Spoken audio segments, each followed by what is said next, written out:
yet? Yeah. No, I don't think so. All right. Welcome to Previously On, a Damage Control podcasting production. Today, my name is Daniel Newkirk, and I'll be judge, jury, and executioner for our three contestants who have been prompted to make their own movie. But first, Previously On, my sequel to my isekai movie beat Tyler and Adam's movies regarding their own prompts. Because we had to build something off of the prompt that we created for our fellow contestants. And I came out champion, winner, which gave me the right to create today's prompt. So, movies in general have been known for iconic scenes, like put the lotion in the basket, or the head in the Godfather's bed, or that iconic vision of Rambo with the bow and arrow. Oh, I thought about the one where he trained the toucan to attack. No, I was thinking of the Charlie Sheen parody of Rambo where he shoots the chicken out of the bow. That's the first one that popped to mind. Yeah, Hot Shots. Hot Shots. That's the one. Yep. What was that sound, Cody? That's the one. Yep. So today I have tasked our movie writers with a scene, and they either have to explain the scene or include the scene in their movie in some possible way. And that scene prompt was this. There was a big box store with a parking lot, and in one of the parking stalls on the left-hand driver's side, there is a single shoe and a half-eaten cheeseburger. And on the passenger side of that same parking lot stall is the mate to the driver's shoe, completely on the opposite side of the parking stall. And they had to create a movie which involved that scene. So, who would like to go first? Cody. Okay. I really like this idea. And so, imagine this. We're starting off opening-wise. We want rolling down a hill. No. We have a happy song. I don't know which song. I couldn't figure that part out. But I kind of want like a Deadpool opening where we just have this sort of just beautiful song going. The song "Happy" by Pharrell. Pharrell. Yeah, so we get that if we can afford it. Mm-hmm. That's going in the background. Everything's sort of in a standstill motion. And we just have these scenes happening. We see the box store with, I'm going to say it's a Walmart, older Walmart, not newer Walmart. We can afford Walmart? We can afford Walmart because it's older Walmart, not newer Walmart. And they actually agreed because they want to get in on the 80s vibes and stuff. So it's set in the 80s? Late 80s, early 90s. Okay. So we do this thing where we're panning down to the top of the Walmart, and we see that old Walmart font sign, and then we go through the garden department where we see the doors have been blasted off, looks like something ran out or was pushed out through the garden section store, and we just slowly go through the store, stuff on fire and. Everything else, people running in slow motion, but we don't actually hear anything because everything's so. And we just see this everything frozen scene of where we go through the entire store. It looks like a wake of destruction has happened, but we're actually following it in reverse. So whatever happened, this is on this side that you don't see. You're just seeing how it started. And it's slowly going through the store until it gets to a cash register that has been basically table flipped, broken, and just bam. And then we do the reverse of that, where we follow the tail of destruction right back to the front, and we see this crazy scene of this guy impaled upon a spear. Is the spear attached to a rocket launcher? No, the spear is attached to a pair of handlebars of a big huffy bike. and looks like propane tanks have been attached to the back, and it made an impromptu rocket engine propelling this Huffy Pike. And on this Huffy Pike, we see this monster of a man, just thick, tall, like Conan the Barbarian level thick, I thought he was husky. Thick. Like, what's the gyat look like? I thought he was gonna butcher that and say Conan O'Brien leveled. Yeah, let's say that Conan O'Brien, like Conan O'Brien weightlifter looking. And he is holding this. Looks like it is a broken off gardening tool. Just a pitchfork you get in the gardening section, and he has impaled this guy who's like. Aah! Wait, where? He's got a pitchfork and a spear in him. It's the pitchfork is the spear. Oh, I'm with you. And so we see this guy up in the air being held up by one arm by this monstrous guy and this Walmart cashier's uniform with a name tag. You can't see it yet, but the guy looks happy as hell that he's done this. And you see this. Wait.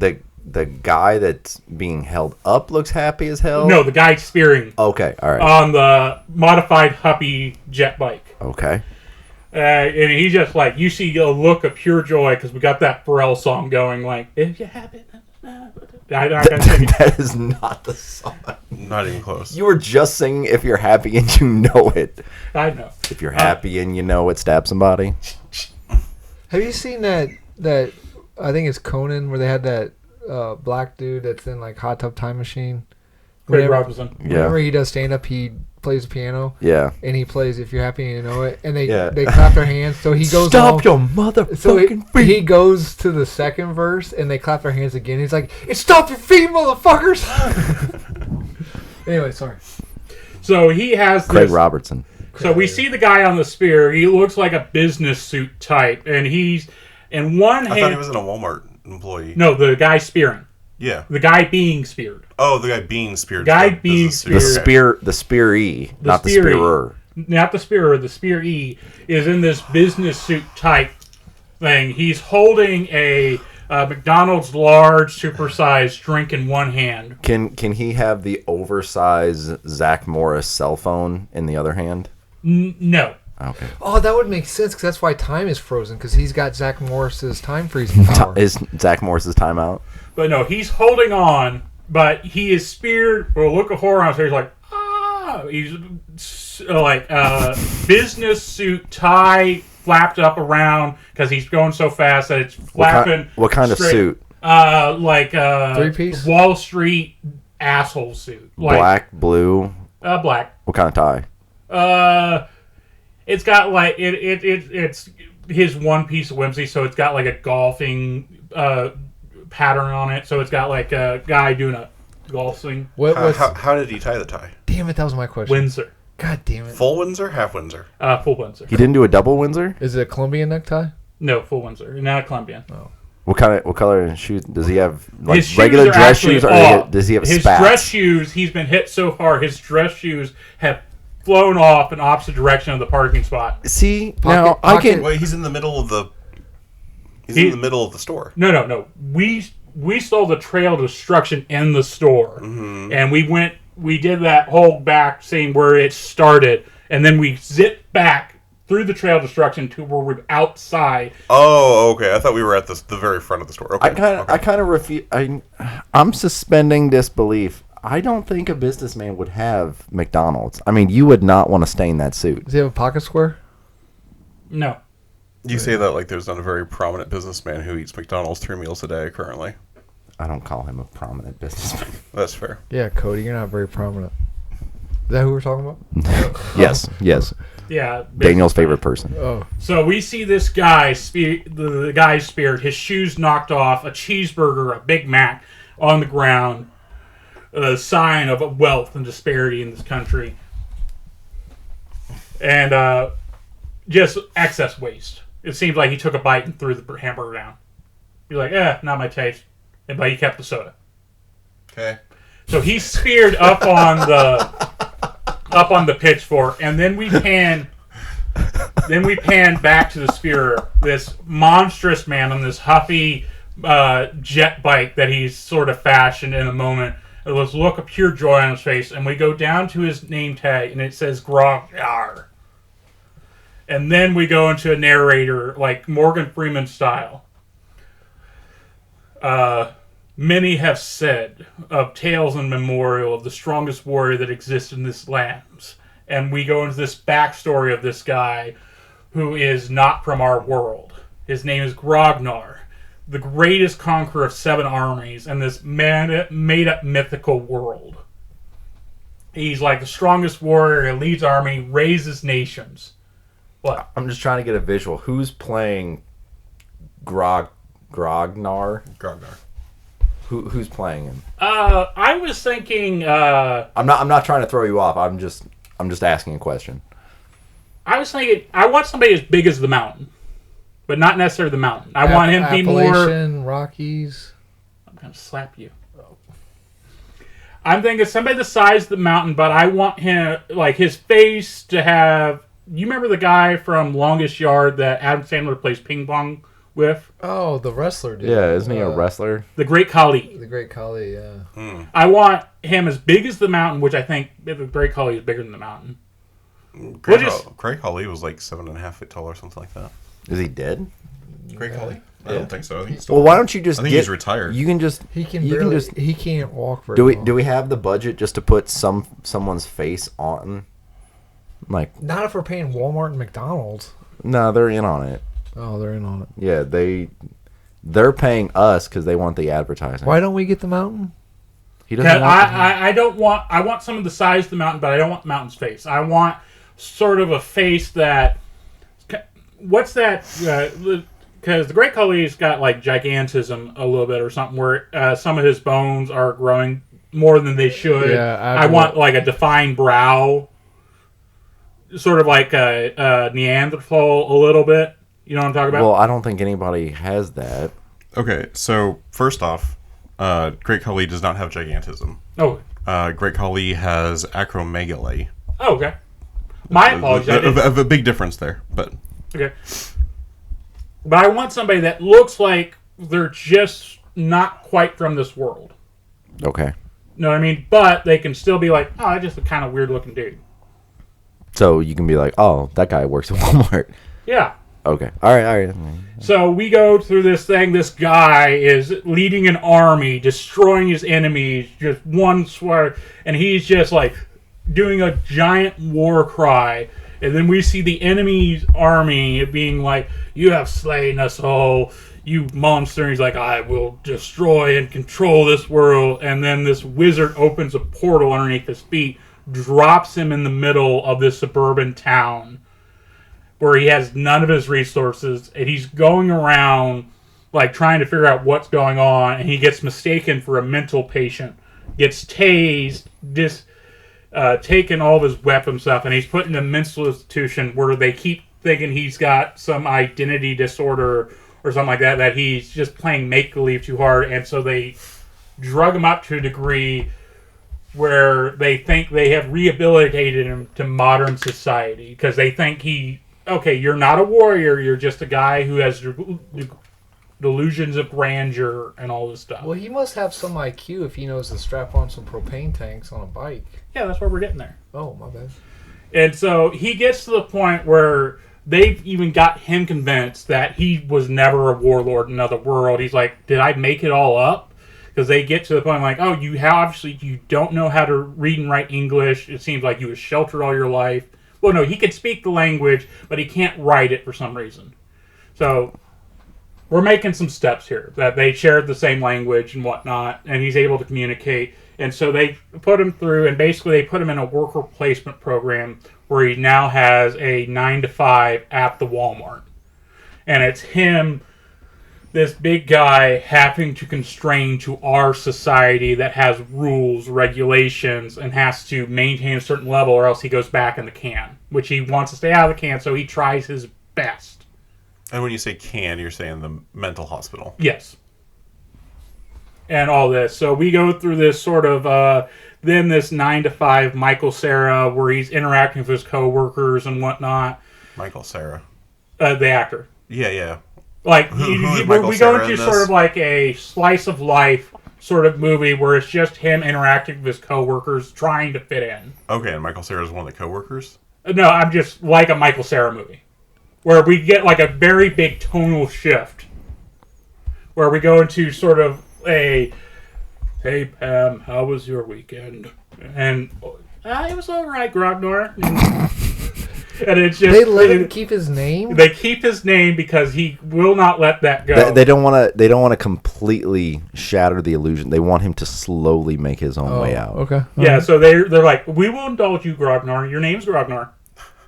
And so you're just having this sort of this. It's better than being called Cody. Yeah, it really is. Can you imagine an 80-year-old man named Cody? Yeah. I want a running gag where people keep messing his name up. And it's like, instead of Grognor, it's Gregnor. It's like, okay, Greg. No, Grog. All right, Grog. And so we have this thing where it's him doing the dismal 9 to 5, getting to know his coworkers. He's slowly being built up to, like, he's integrating into them. He's enjoying the little pleasures in life. They have like a bowling night they go and do, and he crushes it because he's just super strong. He's actually breaking pins and shit. And they're like, Grognor, Grognor, Grognor. And he's like, and he's really getting to know him. And he gets to have a crush on Pam, his coworker and whatnot. And Then he fucking rips her in half. and we go through this where he's almost to the level of like, okay, I'm just a man now. I'm going to live this life. And then we have the asshole, Dave. Dave, business suit man. He is from corporate. He's come in to make new changes and whatnot, and he's just being an asshole to all the employees and whatnot. He comes in always with his McDonald's every day. He's like just eating it and like, all right, let's walk and talk, yada yada yada, belittling everybody, making them treat like that. And it's this, and we have this dynamic where he just makes people feel like shit for just. What else can we do? Like, we're trying to do our job, and you're wanting us to do 150% for 50% pay and stuff like that. And we have this little stuff. And then it just builds up, and he's always on Grognor's ass about something. And Grognor just takes it, and you just see him, like, trying to change, like, no, not do. And just, finally, one day, he's at the cash register. He's not normally at, and he's just really gotten used to numbers, so he's messing up again. And Pam's trying to help him, and then Dave comes over like, Grognor, man, like we've been over this, yada yada yada. And he's like, me trying, and like it's hard. I like, yeah, but you need to have a certain level of competency to do this job, you idiot, and just insult after insult until finally. Pam tries to step in, and Dave so he fires Pam. And she's in tears, and that's it. The Grognor can't take it anymore. The Grognor. I feel like Cody's trying to tell us something with this story. I was just about to ask Cody how work was going. Work is fine, but do this you work with a Dave by chance? Do we need to call someone? No. Okay. That's weird because if we I don't want them rearrange to know. the letters in Cody Dietrich, we get Grognor. But then... That's not even close. But then we have this final snapping moment, this postal moment of Grognor ripping the register with his bare strength, the entire register and the entire conveyor belt, knocking it over in one swell motion. And you just see this thing of Grognor chasing Dave through the store. This is our ending scene. If I was Dave and I saw someone rip that, those things are anchored to a slab of concrete. Yeah. I would be running faster than Usain, whatever his name is, Bolt. Yeah, that's why. I like shit, right? I like how you'd be running. I would just sit there and piss my pants and just be like, well, this is how I go. And then we see not the stop scene, but we see the entire scene in like a 15-minute epic montage of Grognor chasing Dave through the store, all through departments, as he's just ripping shit, grabbing up to throw shit at Dave. And he gets tripped up, and Dave's out the store, and that's when you see him doing this MacGyver-like shit, grabbing the Huffy, the 2 propane tanks, strapping them up with like a ratchet straps real quick, busting the valves off, lighting them, and just What? with the Sorry. yeah. Okay, but so because it's supposed to be him chasing him through all of this stuff. I get where like he gets all tripped up, but still the and again, suspending disbelief. Wouldn't it make more sense as if he already has this thing built and he's just hiding it? So like the whole point is him like he's like questioning, if he's he's not really that person, but this kind of shows that like he knew in the back of his head he always was this person. Did you guys know you guys wearing the same shirt? Well, yeah, okay. I can Well, agree with take that. it off. So we could add more meat to the story of before the breakdown. He's got Crazy Steve, who's the only one that sort of... I'm going to call him Crazy Steve.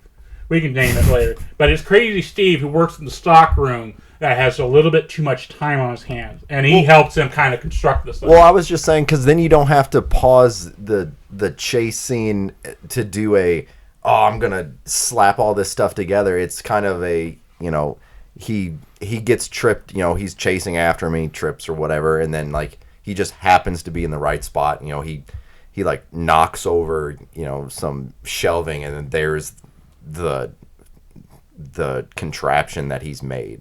Yeah, so like, the pacing, I guess, would still be... Yeah, so I like that. We'll put Crazy Steve in there to help him construct this, because Grognard's not the smartest.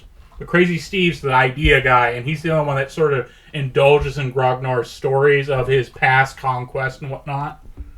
And Steve just going with the flow because he's finally got somebody to talk to him like a regular person because he's Crazy Steve. Everybody always avoids Crazy Steve. Everybody always avoids Cody. No, I'm kidding. And so we had that scene where he knocks over, they doing like, who's that one comedian everybody hates? Dane Cook. Dane Cook. There's that Dane Cook movie where he works at like a Sam's Club or a Costco. Employee of the month. Employee of the month, where they have like a hidden club room in between some shelves that people forgotten about. And so he rips down the wall trying to get Dave, and then he sees it and he gets the biggest smile, and he hops on it to chase Dave through the remainder of the store out as he's going by the gardening department. That's when he grabs the pitchfork and raises up like what is that? A lance, and impales Steve up in the air, and that's when you see the joy of him returning to his roots. The whole time, Pam's like, actually, I'm okay with being fired. I was quitting in 2 weeks. Yeah. I hated this job. And you see everybody... Ragnar, calm the fuck down. And you see everybody else coming out the other side of the store, not the gardening section, all just like... just watching this happen as you already see lights in the distance of people on their way. So our hero of the story brutally murdered somebody for being mean. Yeah. Yeah, but it's in the 80s, though. Like, usually the villain of these type of movies aren't really, like, a super villain, but, it's stick it to the man type thing. Yeah, and it's that... I want... there's this old adage. There's a saying that I heard somebody from a different time. There's this saying that I heard that a lot more people would be nice if we still drink the blood of our enemies out of their skulls. I've never heard that before. Me neither. But I've heard it before. But like my grandfather used to say. Jesus said it in the Bible. But it's that thing, like, rules to protect you to a certain point. Like, he's still going to get the repercussions, but they didn't protect Dave in the exact moment he was getting destroyed. He was using that power that nobody was ever going to do anything, so he could do whatever the fuck he wanted. So, moral of the story, everything's legal until you get caught? Kind of. Isn't that true? How many times... Okay, so you driving, you make an illegal U-turn. Mm-hmm. It's still illegal, but you didn't get caught for it. Sure. So, you didn't face the consequences for it. Okay. I'm just saying. That's different than murder. It is different than murder. Oh my God. But I feel we're like going to make Dave... Cody, where do you work at now? No, Daniel, you were doing a U-turn to turn around and go kill someone. Oh, okay. Yeah. But I really want that to be in that court case, like murder, second degree, illegal U-turn. But no. For an illegal U-turn, death. Yeah. Murder, we're acquitting you of that. But it's going to be, we're going to make Dave such an asshole. It's going to be one of those things that, like, it's not right that he gets killed for this. Like the coked up dude in Die Hard. Right. Yeah, I got you. It's not right that he got killed for this, but you still guiltily cheer that he's gone. Okay. You know what I mean? What kind of a douche actor will play Dave? There's got to be... Who's really good? Cook. Oh, yeah, there you go. He's good at playing douche. So that's my idea. Who's playing Pam? Okay. Pam from The Office. I thought that's where Who's that came what's the name of the movie? Do you have a name? 9 to 5. from. No, you Working can't do 9 that. to 5. What a Can't be win. 9 to 5. Yeah, that's a real weak title. Work What's placement?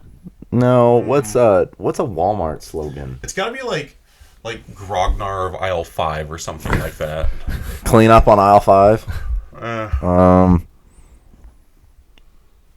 What's a Walmart slogan? Happiness in every aisle. Grognard in Is every that aisle. it? Or roll prices backs. Yeah. Steal all you want because we're not going to. We make Price billions check. of dollars off you. What's the name of Grognar's World? I hadn't thought of that. Okay, all right. I was just trying to come up with something. I don't want to focus too much on his world because when we get to the point in the story where he's okay with it, we're not even sure if he's from that world. We don't even know if he's like, because as the movie goes on, it starts to lose color. It starts to get more bland. Oh, so he could literally just be from this world and just a psychopath? Right. So I wanted it to be a question at the end Nothing. Just whether he actually came from this world or this was actually a part of his delusion that we also indulged in. Okay. all right. Who did we decide on for Grognar? Mountain's body with Great Khali's face. Oh, Why don't you just make it the Great Khali then? What about... Yeah, let's make it the Great Khali. Okay. Fair enough. Because I want a funny saying the Huff bike is too small for him to a degree. So his knees are a little bit too far up. All right. Who's playing Crazy Steve? Steve Buscemi. God, The Boosh. The Boosh gets a lot of work around I here. love he does. Steve Buscemi. Oh, you gotta have Rowan Atkinson in there somewhere. Oh, never mind, he's Can't dead. bring him back to death. Yeah, we were already spending all that money on putting Great Khali's head on the mountain's body. They did a great job resurrecting him for the project that he just released a few weeks ago. Yeah. It was pretty good. CGI Oh, was a they're little wonky, but Yeah, pretty they're good. getting really good at bringing dead actors back to life with AI and stuff. So that's my pitch of how the shoes ended up on the opposite side of the parking spot because we don't see, because he's past that already as he has impaled Dave and is already through. Okay. So I need a finalized name, and then we can move on. Whatever name you spit out first, give me the name of the movie. Price check, clean up aisle 5. Ragnar, aisle 5. Grognar of Aisle 5. Okay. All right. Who's next? Okay. All right. Let's see if I can spit this out correctly. All right. So the movie's gonna open up. You got our big box. The camera's gonna pan over top of the big box store parking lot. It's dusk, nighttime, enough where you can see flashing red and blue cop lights. I hope you're not going the same route You see, I went. I highly doubt it. Okay, good. So it's like I said, the camera's kind of going to pan through as the credits are rolling. There we go.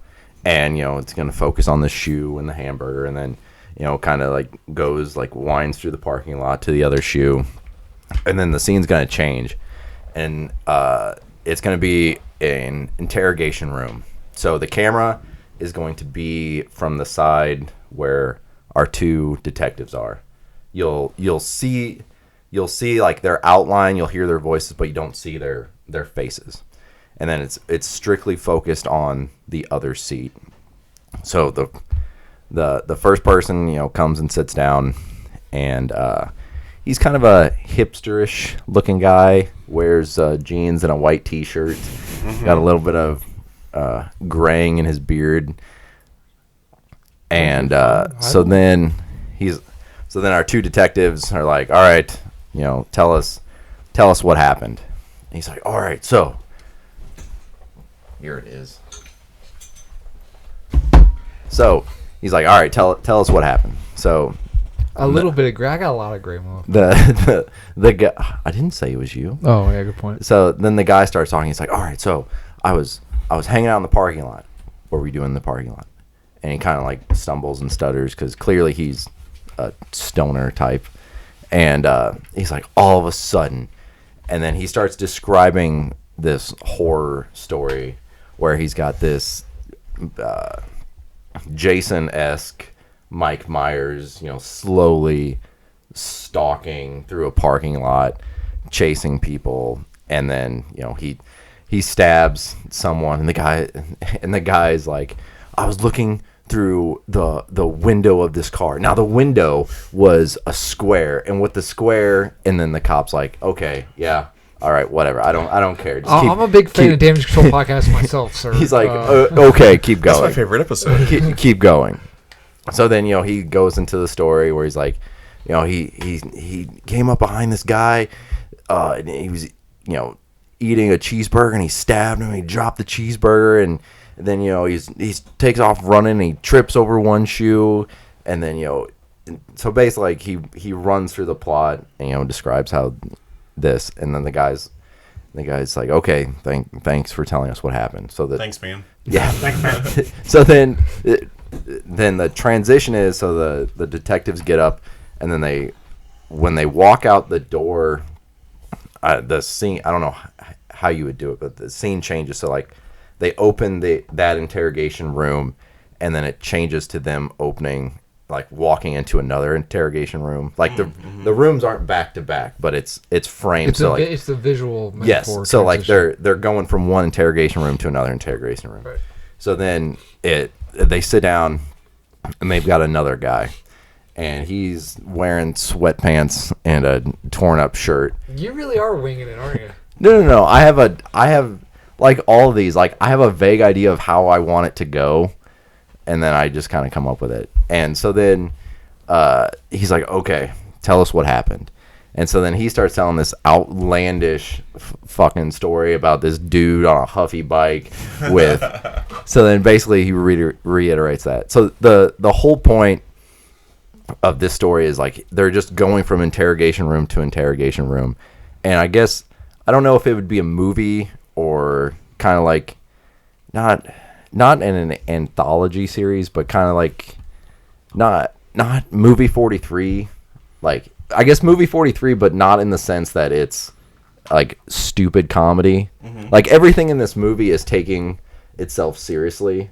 So like the person that tells like the horror film, like you're like once he starts narrating his story, that's what the movie turns into. Right. So like that's what the audience sees.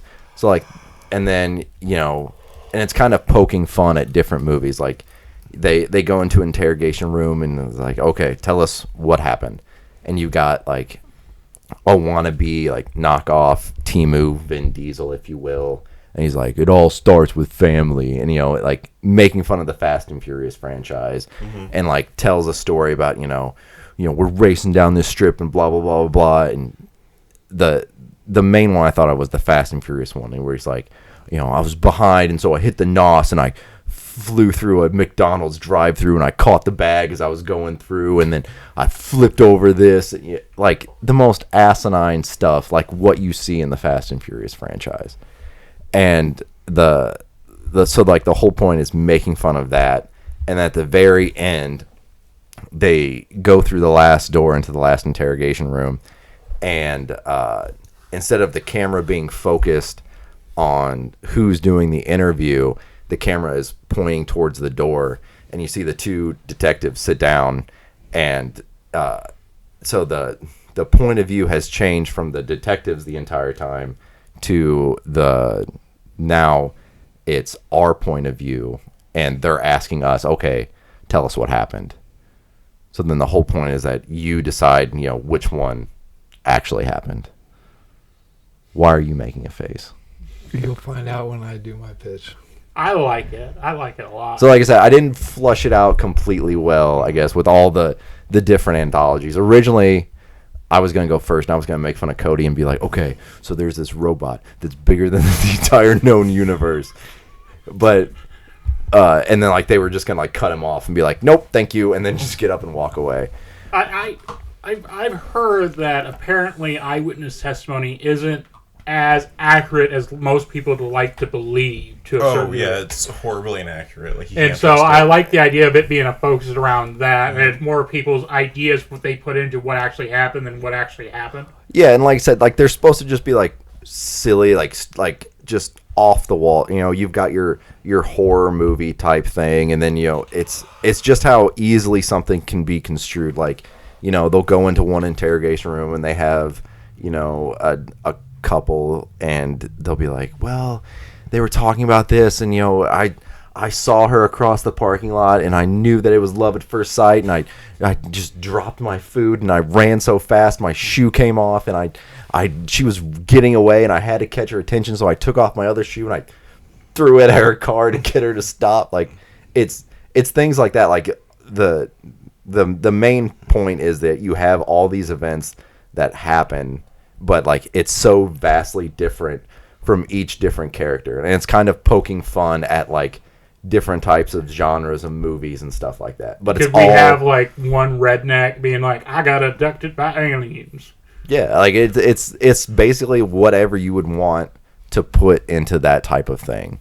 Is that like no matter who's telling the story, somehow the shoe winds up there, the shoe winds up over there, and then there's the cheeseburger. Like that, the whole thing doesn't have to take place. Like the Fast and the Furious sketch, it's his racing around the parking lot and doing a getting the car up on two wheels so he can grab a McDonald's bag through the drive-thru and stuff like that.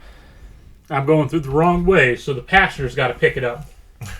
I'm just imagining like a car on two wheels in the McDonald's parking lot, and how that's easier to grab the food. Hey, well, they went to space. Makes as much sense as Vin Diesel. Didn't he like stomp his feet in a parking structure, like fell apart? Well, it was weakened by explosives. Oh, okay. I forgot what he said, wasn't it? Wasn't it like you can't fight the street or something like that? Or something with family, I don't know. Yeah. I don't know. Family. Can't fight family. That's still my favorite Harry Potter meme. Is Voldemort is fighting Harry, and he's like, man, you can't do it. Like, stop. Like, nothing more powerful family. And so he's fighting Abracadabra with, like, gravel from the back of his charger being shot up to hit the Abracadabra. Yeah. So that's my plot. The two detectives are played by Alan Tudyk and Nathan Fillion. Ooh, that'd be a good cast. I like those guys. But I don't have a title. I guess Perspective. I guess that's a good one. So what happened? You don't know. No, like, that's what I mean. That's the title. So what happened? Yeah. But that was my kind of. I guess it'd be. I don't know if that'd be a full movie or an anthology. Well, still as an anthology movie with 4, 5, 10, 15-minute episodes or short stories. But yeah, I get. But it's meant to be taken seriously. Like the guy that is sitting there telling like the horror story, like he's not playing a bit. He's like, no, this is what happened. Like, this guy fucking came out of there with a kitchen knife, and he was chasing me, and like all the details are in that. That's what I got. Okay. What? You wanted me to go. Mine is almost the exact same. So I was. Looks like Cody's gonna win on originality. So I was struggling, but like he said, I like the idea of eyewitness testimony, how shit goes crazy. There's an old Dateline thing where they had a college class, and the Dateline set it up before to where the teacher was teaching. They had a camera in there, and Dateline had someone walk in and mug the teacher, okay, and then walk back out. And Dateline instantly walked in and asked questions, and they're like, "What was that guy wearing?" They're like, "He was wearing sunglasses and a hat." And what did he steal? What weapon did he use? And they're like, "It's a knife. It was a gun." he didn't have either one. He didn't have a hat or something. So like quickly how fast story. And then so I always like that experiment, and I like the idea of how, like, especially now, this is going to sound pretentious, but especially nowadays with like everyone having a true crime podcast and everyone having YouTube channels, just how us, how quickly bullshit gets turned into fact. One person will just jokingly say something, and the next thing you know, that actually happened. Like, it gets out of control quickly. Mm-hmm. Okay, because Dana is listening to the Lori Vallow case, the one about the death doomsday people, and it's just crazy how shit that one person says becomes religious doctrine and everything. So, okay, so at the same time, I was rewatching Raising Hope. Okay. So you really love that show. I do. So all my actors it's basically a reunion of the actors from Raising Hope. Different characters. I want the actors. So movie starts off in black, and you hear rain, and you hear like an over-revved engine, and then you hear just a major crash, and then it fades in. You see like a car just in like a tree or a brick wall burning. You hear screaming, and it's downpouring. Fades back out, and it fades in on a close-up of our detective, played by the guy who played Bert.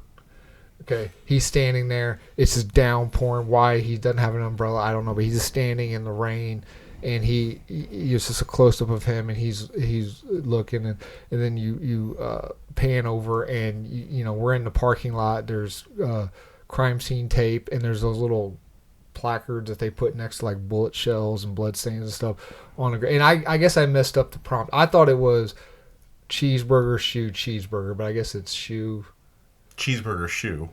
But then go ahead. Then the shoe's on the other end of the parking lot. Okay. Well, anyway. Other end of the parking stall.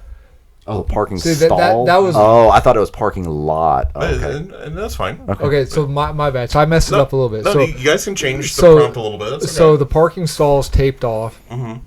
And then one side's a cheeseburger, one side's a shoe, and there's cops and photographers. There's little placard things, a whole to do, and the cop asks the detective what was the final verdict? Like, oh yeah, the two died instantly in a car wreck. We're still gathering information, and then the actor who played Barney, the guy who runs the grocery store, walks up to Bert, and they interview him. And have you seen the show, or is he just automatically just only talking to you? I really like Raising Hope, so okay. I think he's doing like, what I'm talking about. I have no idea what these actors' names are. So he goes. So anyway, Bert goes. Yeah, I don't have character names. They're just a detective. But I got $10. Says I got $10. Says that the main detective's name is Frank. Oh, that's a good idea. So anyway, the detective looks over at the guy. It doesn't matter what he witnesses it. He doesn't have to work at the box store or whatever. But he's like, tell me what you saw. And then so it fades back in, and we're earlier in the day. And then you see the guy who plays Jimmy, and what was Jimmy's wife's name? The hot one. Not Hope's biological mom. Teresa? No, that's not right. Anyway, while he's looking it up, anyway, he's in the parking lot, and he went. Sam. That ain't right either. Anyway, so you see the Sabrina. There you go. So you got the actors who I played. was close. You got the actors who played Jimmy and Sabrina. They're in a minivan and they're arguing. I'm talking like not. I'm not talking like inappropriate. You should never argue in public, but inappropriately loud arguing inside of them. Like, they're outside of the minivan, they're flipping through shit, they're cussing, they're screaming. They're cussing, they're screaming, and that's when shit's getting pulled out. That's when the hamburger comes out, and then the shoe flies. And we ain't got time for this, blah blah blah blah blah. And they're cussing, pointing fingers, like really bad, inappropriate. So wait a minute. The verbal argument is the cheeseburger gets thrown and the shoe comes off? The shoe comes out of the van. Oh, out of the van. Yeah, okay, yeah. I got you. Okay. Now, this is like borderline... What kind of van? Minivan. This is what kind? This is a Windstar. This is the kind of What color? Red. This is the kind of argument that like borderlines domestic to. Is it a Kansas license plate? No, we're in Wichita. Oh. Shit. I did say Wichita. We're in Wichita. You gotta be careful. I had a Ford Aerostar van, so you're getting pretty. I said Windstar. Yeah, you're getting very close, is what I'm saying. Was it red? Yeah. Well, there you go. We'll use Cody's old van. Was there a license plate on the front? No, because you didn't need one. Husband and wives, partners argues, and you guys kind of like drop your head. But this is kind of argument where like this could be a domestic, like call the cops type thing. And then the character the Barney-esque character, where he's witnessing this, and he's like, should I call the cops? Should I step in? This is uncomfortable. This is inappropriate. He sees the back door going down, and he sees what he thinks is like a body in the car or whatever. And then they finally get in. And then the van speeds out, and that's when next. I forgot to mention what next to the cheeseburger and shoe at the. What kind of shoe is it? It's a little baby shoe. Oh. You see a tire burnout mark. That's then you see the burnout mark from the van and leaving. So then you see more of the investigation going, and that's when you meet Virginia. Meet Virginia. The detective interviews lady who plays Virginia. Virginia had witnessed the couple at a red light, and she's looking over at them, and they're like pointing and like kind of like physical altercation. I didn't mean to hit you. Sorry. Physical altercation type stuff, and the detective starting to put it together, and so he's like, okay, so there's that. And then there was a phone call placed, and who would I have it? I don't know. No, I mean I'm not talking about a character. There was it a babysitter. I should have wrote it down. Anyway, so there was a phone call placed, and Cloris Leachman. No, the phone call was placed, and then Bert interviews that person about the phone call, and then you hear the wife. Yelling like I'll kill you, well, fuck, really violent stuff. Man, now I forgot half of my shit because I got upset about what you said. So, anyway, the idea was that the detective puts this storyline together of all the evidence that this guy, there was a domestic dispute that got out of hand. He had enough, and he did a suicide pact and ran. And then the body was supposed to be thought to be the kid in the back of the van.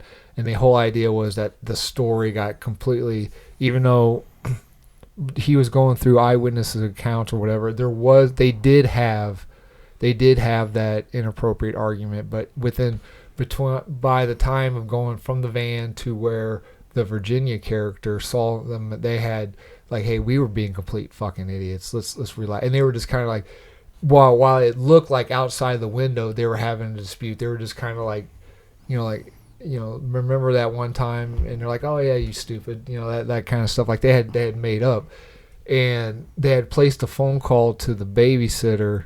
I think it was I should have wrote it down. Anyway, they had placed Shelley? No, not the character. I'm just saying within my movie.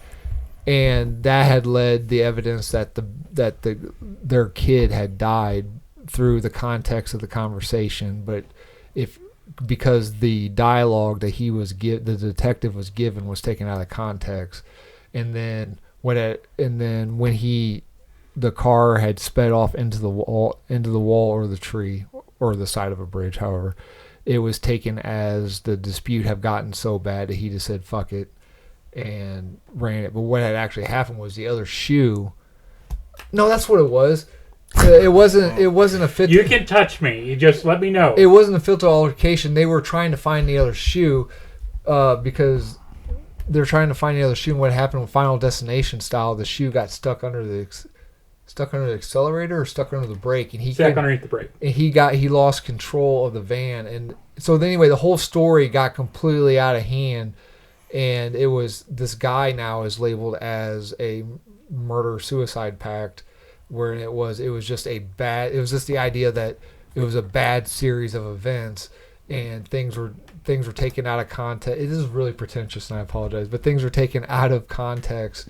And he while he put together a timeline of all the evidence he was given, it wasn't what actually would have actually had happened. So he had stretched facts to fit his case. Well, no, the facts that he was given. So Or the facts he was given. So the detective never figures out what actually happened, right? No, but so the movie is shown in broken timeline, and so the timeline of so you got the detective timeline, and then you got the reality timeline. The detective timeline is like really dark and grainy and rainy, and then the actual timeline, while it's still rainy, is shot with like wide open apertures, and the color isn't sucked out of the picture. So it's kind of like a Quentin Tarantino, Memento, Christopher Nolan type movie where the timeline's all fucking juddered together until it comes together and you see what it was. Just everything.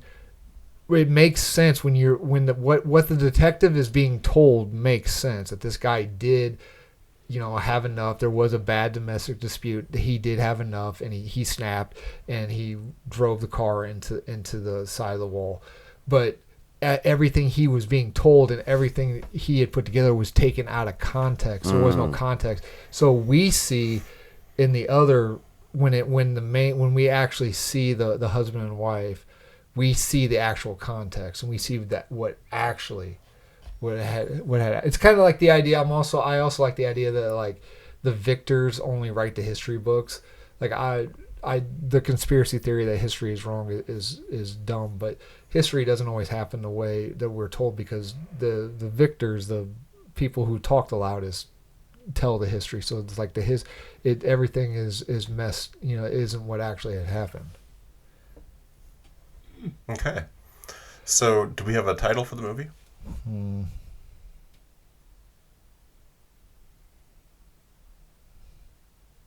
Raising Suspicion. This isn't Dead Hair. Okay, we'll go with Raising Suspicion. Oh. What do you got? What's the police code for like a murder suicide? 187's a murder. What's a domestic? For murder suicide. There isn't. There isn't one. 187 is a murder. 1054 is possible dead body. 1055 is coroner case. 1056 is suicide. What if just add the suicide in the murder? Just do. What about well, that might be confusing if you did 11-44. That's just deceased person. But I was thinking something like that, to where like you don't know like what that is, I guess. But then that also might be confusing if you actually made this into a movie. Ongoing people investigation. Be like, I guess that could be one, ongoing investigation. Or just ongoing. The investigation's ongoing. Because you kind of want something to where it doesn't. Because since the whole point of the movie is you don't know what is truth, I would think you'd want something to where it's like not concrete into what happened. So, I don't know. I'm trying to think of a good title. What's like the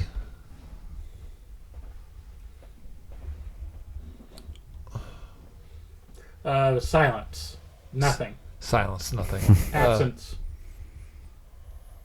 Oh, that's an alcohol. Oh, okay. You ever had it? Alcohol? Absinthe? Yeah.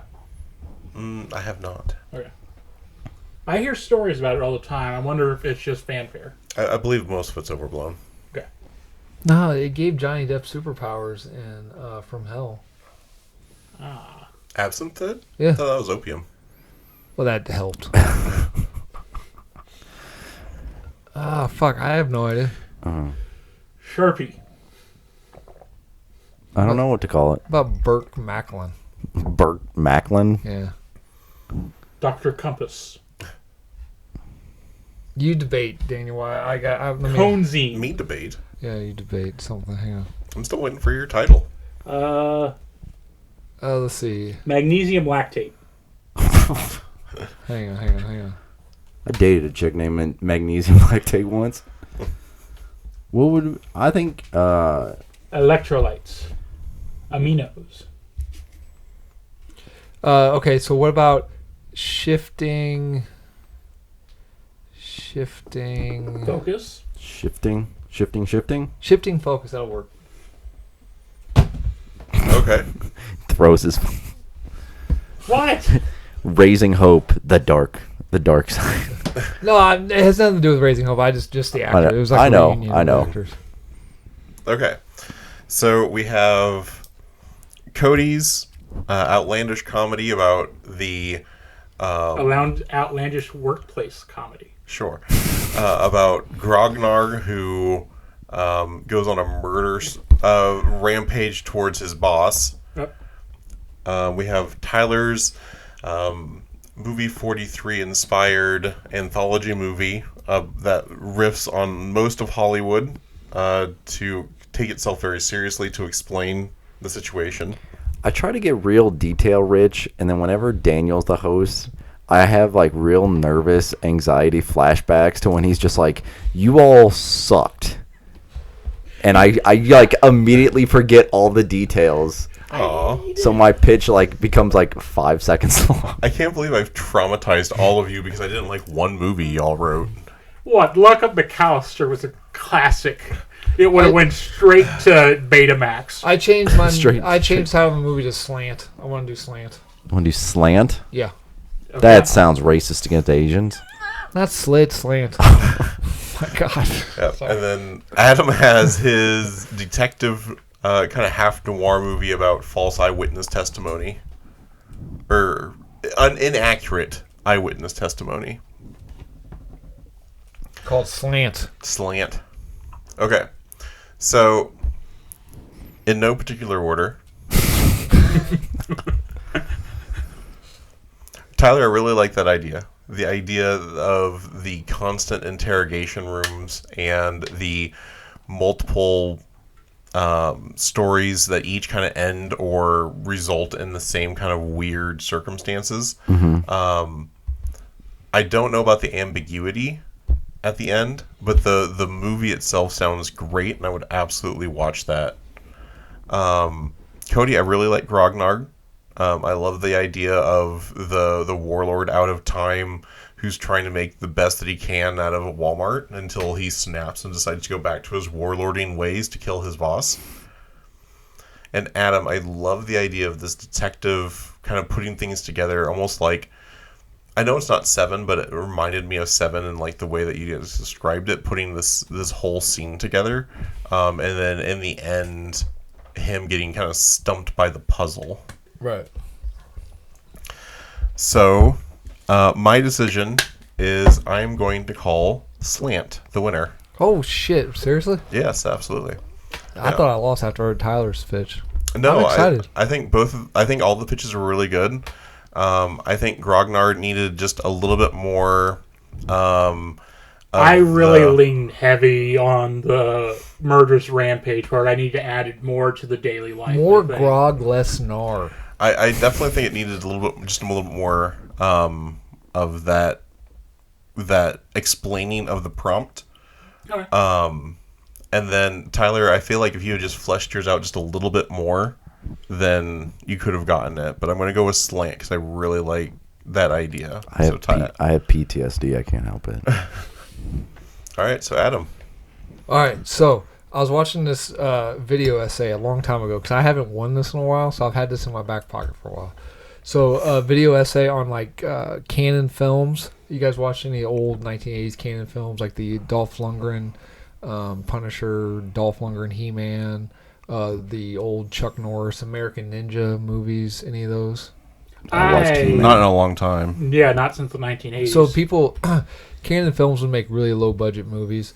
Most of them were kind of like rip-offs of like, so like if a movie, they were like mockbusters before like the Asylum type, but they were taken deadly serious. Sometimes they were even better than the blockbuster. But anyway, a lot of these people would come to the head of Canon and be like, hey, I got this idea for a movie. And they'd be like, no, but I'll tell you what. And then they're like, we've got this movie called so-and-so. And they'd be like, what's it about? I don't know. All we have is a title. You write it. Okay, so here is what we're going to do. I'm going to give you the title. I'm going to give you a name of a character and a 1980s cheesy one-liner. Okay. Okay, so we are all writing the same movie. Yes. But we are getting the title, a line, The one-liner and the name of the main character, and not name not of the actor. main character. Yeah, and it could be any genre. It could be anything.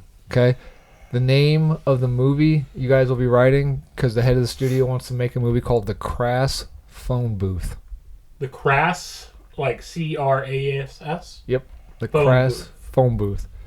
The name of your main character has to be Chuck Walker, Chuck Walker. and then your one-liner you can work it in. However, is must have been a wrong number.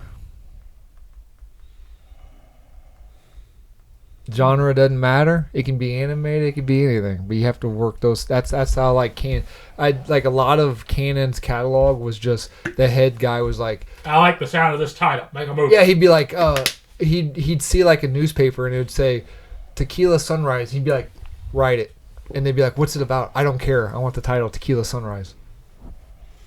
I thought that was pretty interesting. So That is interesting. Okay. Writing a movie backwards. yeah, pretty much. All right, so tune in at the next Previously On for our 3 renditions of The Crass Phone Booth featuring Chuck Walker. Now it's set in the 80s. Like we No, have to. no. You said it can be an homage to the 80s. It can be whatever. It's got the phone. The title has to be The Crass Phone Booth. Your main actor or your main character has to be Chuck Walker, and at some point in time, I guess Chuck don't have to say, but at some point in time, the line is, it must have been a wrong number or any variation. Okay. Any variation of. Okay. Okay.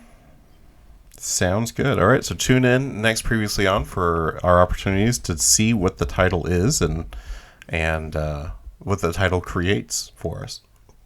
So, you have been listening to Previously On, a Damage Control podcasting production, an award-winning podcast. Oh, fuck. I forgot to put that in the Dead Air intro.